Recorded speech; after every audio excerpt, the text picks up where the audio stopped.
Conclusion. Candide, dans le fond de son cœur, n'avait aucune envie d'épouser Cunégonde. Mais l'impertinence extrême du baron le déterminait à conclure le mariage. Et Cunégonde le pressait si vivement qu'il ne pouvait s'en dédire. Il consulta Pangloss, Martin et le fidèle Cacambo.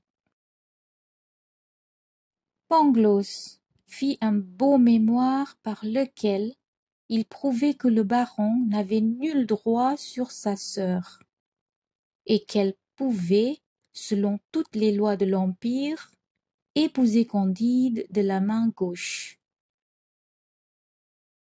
Martin conclut à jeter le baron dans la mer. Cacambo décida qu'il fallait le rendre au Levanti patron et le remettre aux galères, après quoi on l'enverrait à Rome, au père général par le premier vaisseau. L'avis fut trouvé fort bon. La vieille l'approuva.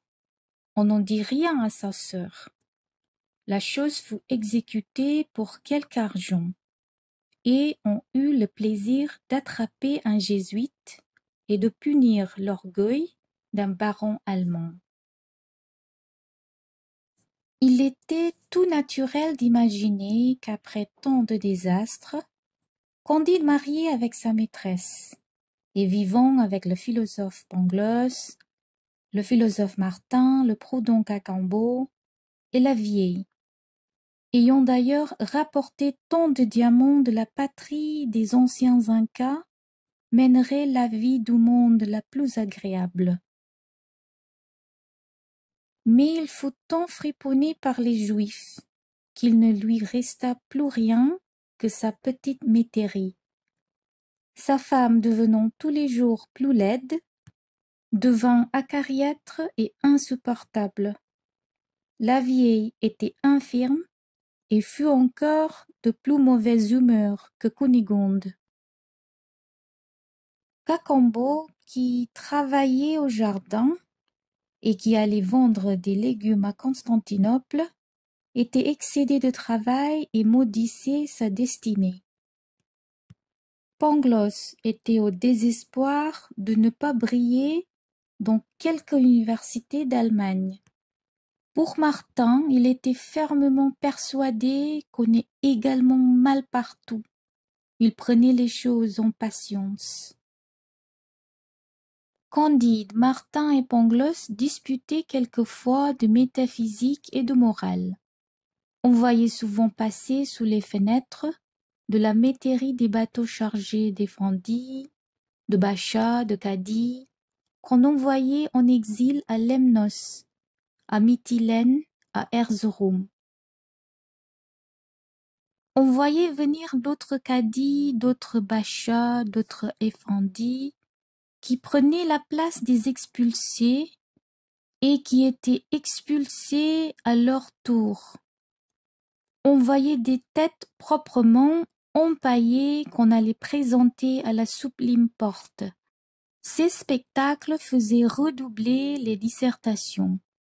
Et quand on ne disputait pas, l'ennui était si excessif que la vieille osa un jour leur dire: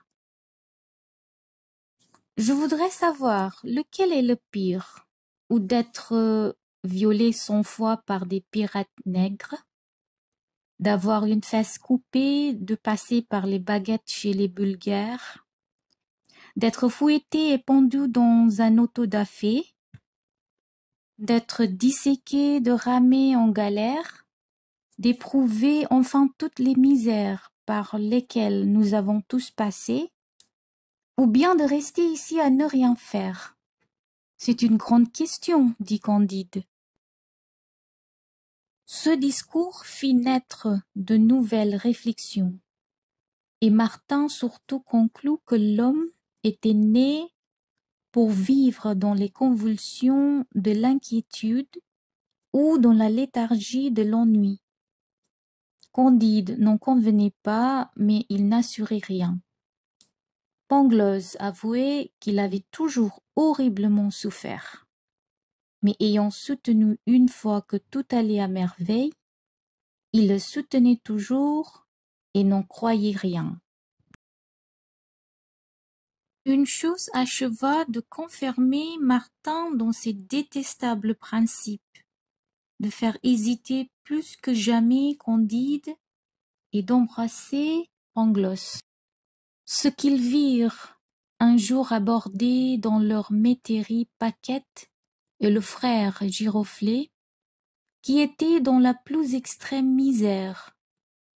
Ils avaient bien vite mangé leurs 3000 piastres, s'étaient quittés, s'étaient raccommodés, s'étaient brouillés, avaient été mis en prison, s'étaient enfuis, et enfin frère Giroflée s'était fait turc. Paquette continuait son métier partout et n'y gagnait plus rien. Je l'avais bien prévu, dit Martin à Candide, que vos présents seraient bientôt dissipés et ne les rendraient que plus misérables. Vous avez regorgé de millions de piastres, vous et Cacambo, et vous n'êtes pas plus heureux que frères Giroflée et Paquette. Ah ah, dit Pangloss à Paquette, le ciel vous ramène donc ici parmi nous, ma pauvre enfant. Savez-vous bien que vous m'avez coûté le bout du nez, un œil et une oreille, comme vous voilà faite? Et qu'est-ce que ce monde? Cette nouvelle aventure les engagea à philosopher plus que jamais. Il y avait dans le voisinage un derviche très fameux qui passait pour le meilleur philosophe de la Turquie. Ils allèrent le consulter. Pangloss porta la parole et lui dit « Maître, nous venons vous prier de nous dire pourquoi un aussi étrange animal que l'homme a été formé. » « De quoi te mêles-tu » lui dit le derviche. « Est-ce là ton affaire ?»« Mais mon révérend père, dit Candide, il y a horriblement de mal sur la terre. Qu'importe, dit le derviche, qu'il y ait du mal ou du bien. Quand sa hautesse envoie un vaisseau en Égypte, s'embrasse-t-elle si les souris qui sont dans le vaisseau sont à leur aise ou non? Que faut-il donc faire, dit Pangloss. Te taire, dit le derviche. Je me flattais, dit Pangloss, de raisonner un peu avec vous des effets et des causes, du meilleur des mondes possibles, de l'origine du mal, de la nature de l'âme et de l'harmonie préétablie. Le derviche, à ces mots, leur ferma la porte au nez. Pendant cette conversation, la nouvelle s'était répandue qu'on venait d'étrangler à Constantinople 2 vizirs d'Ouban et le moufti, et qu'on avait empalé plusieurs de leurs amis. Cette catastrophe faisait partout un grand bruit pendant quelques heures. Pangloss, Candide et Martin, en retournant à la petite métairie, rencontrèrent un bon vieillard qui prenait le frais à sa porte sous un berceau d'oranger. Pangloss, qui était aussi curieux que raisonneur, lui demanda comment se nommait le moufti qu'on venait d'étrangler. « Je n'en sais rien, répondit le bonhomme, et je n'ai jamais su le nom d'aucun moufti ni d'aucun vizir. J'ignore absolument l'aventure dont vous me parlez. Je présume qu'en général, ceux qui se mêlent des affaires publiques périssent quelquefois misérablement, et qu'ils le méritent. Mais je ne m'informe jamais de ce qu'on fait à Constantinople. Je me contente d'y envoyer vendre les fruits du jardin que je cultive. » Ayant dit ces mots, il fit entrer les étrangers dans sa maison. Ses deux filles et ses deux fils leur présentèrent plusieurs sortes de sorbets qu'ils faisaient eux-mêmes, de caimac piqué, d'écorce de cédrat confit, des oranges, des citrons, des limons, des ananas, des dattes, des pistaches, du café de Moka qui n'était point mêlé avec le mauvais café de Batavia et des îles. Après quoi les deux filles de ce bon musulman parfumèrent les barbes de Candide, de Pangloss et de Martin. Vous devez avoir, dit Candide au Turc, une vaste et magnifique terre. Je n'ai que 20 arpents, répondit le Turc. Je les cultive avec mes enfants. Le travail éloigne de nous 3 grands maux, l'ennui, le vice et le besoin. Candide, en retournant dans sa métairie, fit de profondes réflexions sur le discours du Turc. Il dit à Pangloss et à Martin, « Ce bon vieillard me paraît s'être fait un sort bien préférable à celui des 6 rois avec qui nous avons eu l'honneur de souper. » Les grandeurs, dit Pangloss, sont fort dangereuses, selon le rapport de tous les philosophes, car enfin Églon, roi des Moabites, fut assassiné par Ahod. Absalom fut pendu par les cheveux et percé de 3 dards. Le roi Nadab, fils de Jéroboam, fut tué par Baasa.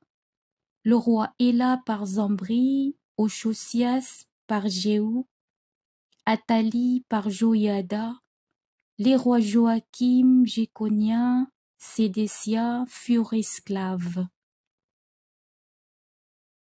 Vous savez comment périrent Crésus, Astiage, Darius, Dénis de Syracuse, Pyrrhus, Persée, Hannibal, Jugurtha, Arioviste, César, Pompée, Néron, Othon, Vitellius, Domitien, Richard II d'Angleterre, Édouard II, Henri VI, Richard III, Marie-Histoire, Charles Ier, les 3 Henri de France, l'empereur Henri IV.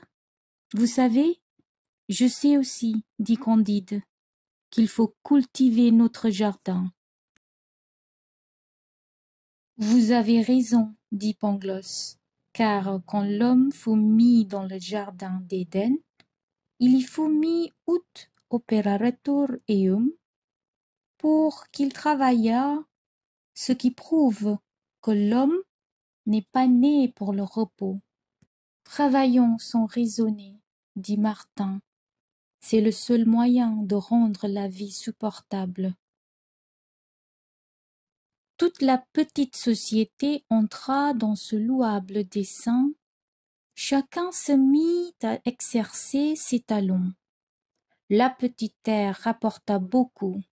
Cunégonde était à la vérité bien laide, mais elle devint une excellente pâtissière. Paquette broda, la vieille eut soin du linge. Il n'y en eut pas jusqu'à frère Giroflée qui nous rendit service. Il fut un très bon menuisier et même devint honnête homme. Et Pangloss disait quelquefois à Candide, « Tous les événements sont enchaînés dans le meilleur des mondes possibles. Car enfin, si vous n'aviez pas été chassé d'un beau château à grands coups de pied dans le derrière pour l'amour de mademoiselle Cunégonde, si vous n'aviez pas été mise à l'Inquisition, si vous n'aviez pas couru l'Amérique à pied, si vous n'aviez pas donné un bon coup d'épée au baron, si vous n'aviez pas perdu tous vos moutons du bon pays d'Eldorado, vous ne mangeriez pas ici des cédrats confits et des pistaches. Cela est bien dit, répondit Candide. mais il faut cultiver notre jardin.